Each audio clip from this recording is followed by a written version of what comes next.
ಕೃಷ್ಣನ ಶಾಸನವನ್ನು ಪಾಲಿಸುವಂತಹ ಯಮ ತನ್ನ ಶಾಸಕನಿಗೆ ದುಃಖವನ್ನು ನೀಡೋದಕ್ಕೆ ಸಮರ್ಥನಾಗ್ತಾನ?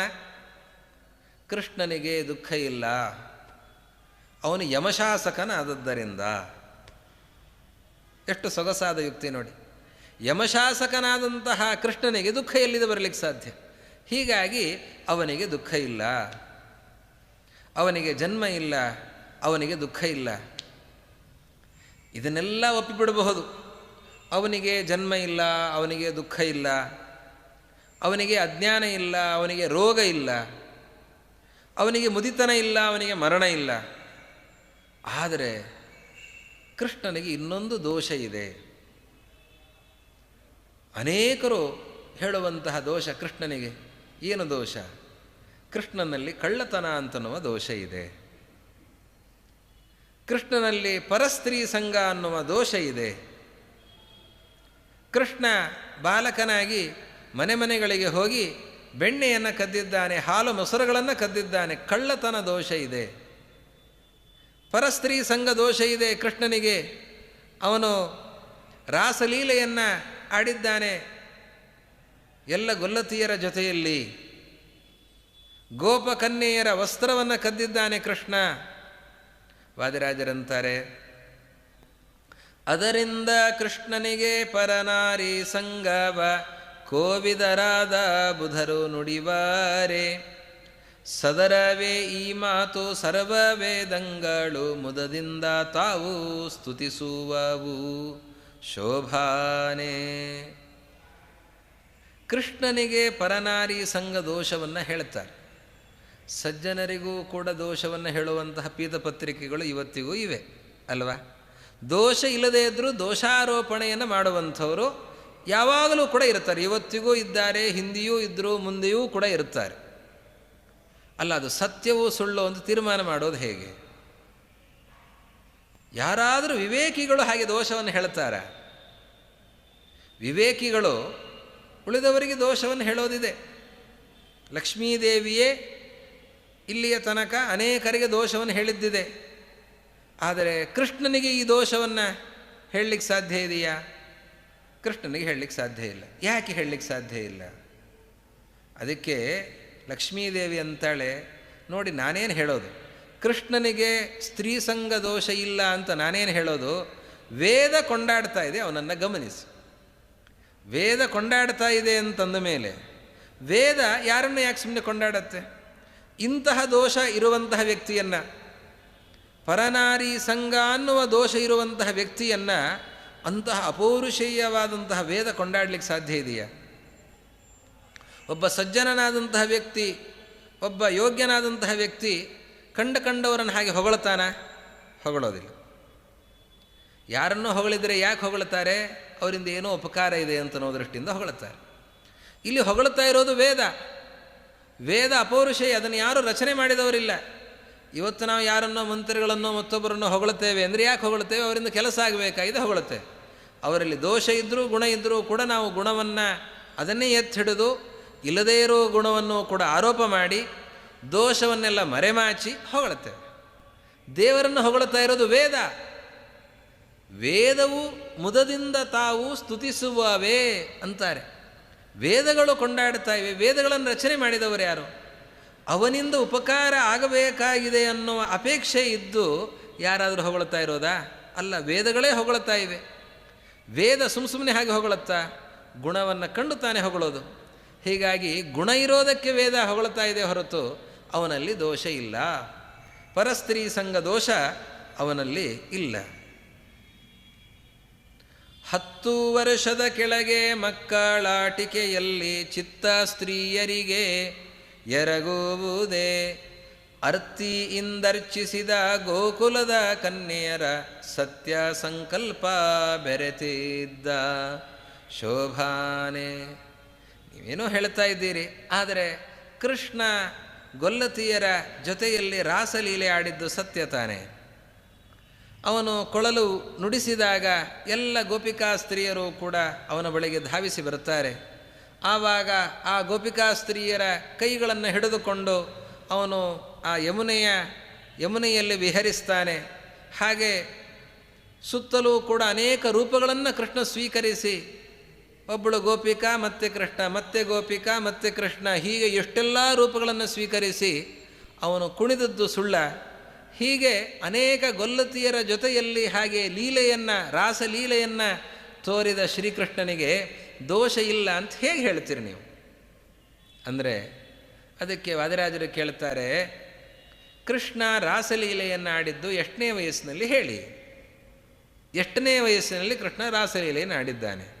ಅವನಿಗೆ ಪರನಾರಿ ಸಂಘ ದೋಷ ಇದೆ ಅಂತ ಹೇಳ್ತಾ ಇದ್ದೀರಿ, ಮನಸ್ಸಿನಲ್ಲಿ ದುರ್ಭಾವನೆ ಇದೆ, ಕಾಮಾದಿ ದೋಷಗಳು ಕೃಷ್ಣನಿಗಿವೆ ಅಂತ ಹೇಳ್ತಾ ಇದ್ದೀರಿ. ಅಂತಹ ಕೃಷ್ಣ ರಾಸಲೀಲೆಯನ್ನು ಆಡಿದ್ದು ಎಷ್ಟನೇ ವಯಸ್ಸಿನಲ್ಲಿ ಹೇಳಿ?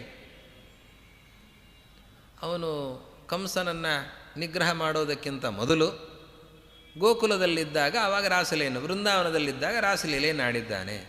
ಎಷ್ಟು ವರ್ಷ ಕೃಷ್ಣನಿಗೆ? ಆವಾಗ ಕಂಸನನ್ನು ಕೊಂದದ್ದು 12ನೇ ವಯಸ್ಸಿನಲ್ಲಿ. ಅದರ ಮೊದಲೇ ಕೃಷ್ಣ 7-8ನೇ ವಯಸ್ಸಿನಲ್ಲಿ ಅವನು ವೇಣುಗಾನವನ್ನು ಮಾಡಿದ್ದಾನೆ, ರಾಸಲೀಲೆಯನ್ನು ತೋರಿದ್ದಾನೆ.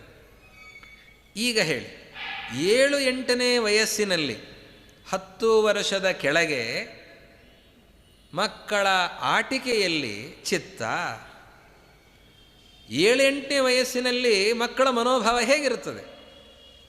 ಅವರ ಆಟದಲ್ಲಿ ಮನಸ್ಸಿರುತ್ತದೆ ಹೊರತಾಗಿ ಯಾವ ಆಟ, ಇದ್ಯಾವುದು ಆಟಗಳನ್ನು ಹಿಡಿದು ಚೆಂಡು ಬುಗುರಿ ಅಂತಹ ಆಟಗಳಲ್ಲಿ ಮನಸ್ಸಿರ್ತದೆ, ಇಲ್ಲ ಮೊಬೈಲ್ ಆಟದಲ್ಲಿ ಮನಸ್ಸಿರುತ್ತದೆ ಹೊರತಾಗಿ ಸ್ತ್ರೀಯರಿಗೆ ಎರಗುವುದೇ ಆ ಕಾಮಭಾವ ಆ ವಯಸ್ಸಿನಲ್ಲಿ ಬರಲಿಕ್ಕೆ ಸಾಧ್ಯ ಇದೆಯಾ? ಕೃಷ್ಣನಿಗೆ ಅಂತಹ ದೋಷವನ್ನು ಹೇಳ್ತಾ ಇದ್ದೀರಲ್ಲ, ಸ್ವಲ್ಪ ಆಲೋಚನೆ ಬೇಡವಾ?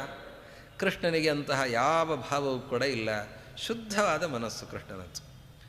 ಆ ಕೃಷ್ಣ ಆ ವಯಸ್ಸಿನಲ್ಲಿಯೂ ಹಾಗೇ ಇದ್ದ, ಎಲ್ಲ ವಯಸ್ಸಿನಲ್ಲಿಯೂ ಕೂಡ ಹಾಗೇ ಇದ್ದಾನವನು. ಯಾವಾಗಲೂ ಕೂಡ ಅವನ ಮನಸ್ಸಿನಲ್ಲಿ ಕಾಮಾದಿ ದೋಷಗಳಿಗೆ ಎಡೆಯೇ ಇಲ್ಲ. ಇನ್ನೊಂದು ಮಾತನ್ನು ಹೇಳ್ತೇನೆ ಕೇಳಿ ಅಂತಾರೆ.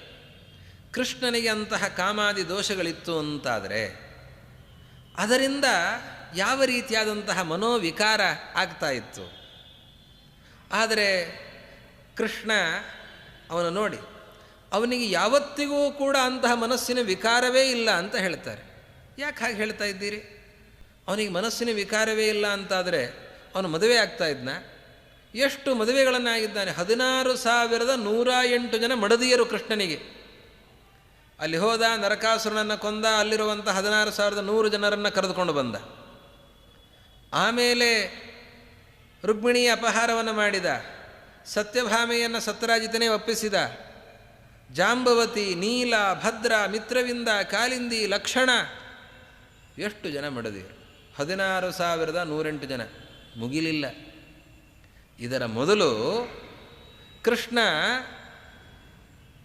ಕಂಸನ ಸಂಹಾರ ಮಾಡೋದಕ್ಕೆ ಹೋಗುವ ಮೊದಲೇ ಗೋಪ ಕನ್ಯೆಯರು ತಪಸ್ಸನ್ನು ಮಾಡಿದ್ದಾರೆ, ಅವರು ದುರ್ಗಾ ಪೂಜೆಯನ್ನು ಮಾಡಿದ್ದಾರೆ. ನಮಗೆ ಕೃಷ್ಣನೇ ಪತಿಯಾಗಬೇಕು ಅಂತ ಅವರು ವ್ರತಾಚರಣೆಯನ್ನು ಮಾಡಿದ್ದಾರೆ. ದುರ್ಗಾ ವ್ರತ ಅದರ ಆಚರಣೆಯನ್ನು ಮಾಡಿದ್ದಾರೆ, ಕಾತ್ಯಾಯಿನಿ ವ್ರತ.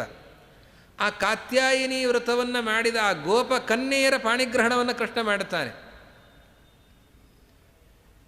ಆ ಗೋಪ ಕನ್ಯೆಯರಲ್ಲಿ 10 ಲಕ್ಷ ಮಕ್ಕಳು ಹುಟ್ಟುತ್ತಾರೆ.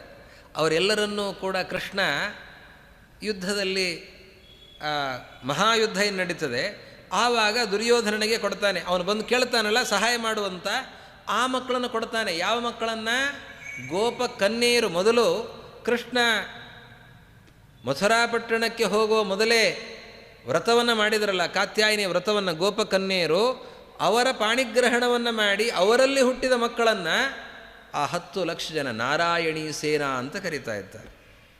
ಅಂತಹ ದೊಡ್ಡ ಸೇನೆಯೇ ಹುಟ್ಟಿದೆ, ಅಷ್ಟು ಜನ ಮಕ್ಕಳಾಗಿದ್ದಾರೆ. ಇಷ್ಟು ಜನ ಮಕ್ಕಳಿರುವಾಗ ಅವನಿಗೆ ಮನೋವಿಕಾರವೇ ಇಲ್ಲ ಅಂತ ಹೇಗೆ ಹೇಳ್ತೀರಿ ಅಂತಂದರೆ ಅದಕ್ಕೆ ವಾದಿರಾಜರು ಕೇಳ್ತಾರೆ, ಲಕ್ಷ್ಮೀದೇವಿಯೇ ಹೇಳ್ತಾಳೆ, ಇನ್ನೊಬ್ಬರು ಹೇಳೋದಲ್ಲ, ಲಕ್ಷ್ಮೀದೇವಿಯೇ ಹೇಳ್ತಾಳೆ, ನನ್ನ ಗಂಡನಿಗೆ ಮನೋವಿಕಾರ ಇಲ್ಲ, ನೀವು ಯಾಕೆ ತಪ್ಪು ತಿಳಿದಿದ್ದೀರಿ ನಮ್ಮ ಯಜಮಾನರ ಬಗ್ಗೆ ಅಂತಾಳೆ. ಅಲ್ಲ, ಇಷ್ಟೆಲ್ಲ ಮಕ್ಕಳನ್ನು ಪಡೆದಿದ್ದಾನವನು, ಅವನಿಗೆ ಮನೋವಿಕಾರ ಇಲ್ಲ ಅಂತ ಹೇಗೆ ಹೇಳ್ತೀರಿ? ಅದಕ್ಕೆ ಲಕ್ಷ್ಮೀದೇವಿ ಅಂತಾಳೆ, ಎಷ್ಟು ಜನ ಮಕ್ಕಳಾಗಿದ್ದಾರೆ ವಿಚಾರ ಮಾಡಿ, ಇಷ್ಟೆಲ್ಲ ಮಕ್ಕಳಿದ್ದಾರೆ, ಎಷ್ಟೆಷ್ಟು ಜನ ಮಕ್ಕಳಾಗಿದ್ದಾರೆ ವಿಚಾರ ಮಾಡಿ ಅಂತಾಳೆ.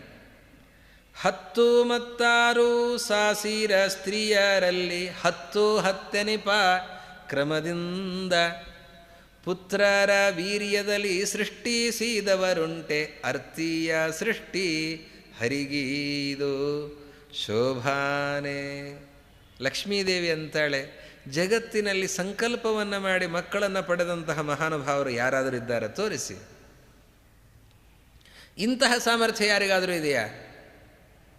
ಅದು ಮನೋವಿಕಾರದ ಸೃಷ್ಟಿ, ಕಾಮದ ಸೃಷ್ಟಿ ಅಂತಾಗಿದ್ದರೆ, ಕೃಷ್ಣನಿಗೂ ಕೂಡ ಕಾಮ ಇದೆ, ಕಾಮದಿಂದಲೇ ಮಕ್ಕಳು ಹುಟ್ಟಿದ್ದಾರೆ ಅಂತ ಹೇಳಿದರೆ ಆವಾಗ ಲೆಕ್ಕಾಚಾರದ ಮಕ್ಕಳು ಬರಲಿಕ್ಕೆ ಸಾಧ್ಯ ಇಲ್ಲ. ಎಷ್ಟು ಲೆಕ್ಕಾಚಾರ?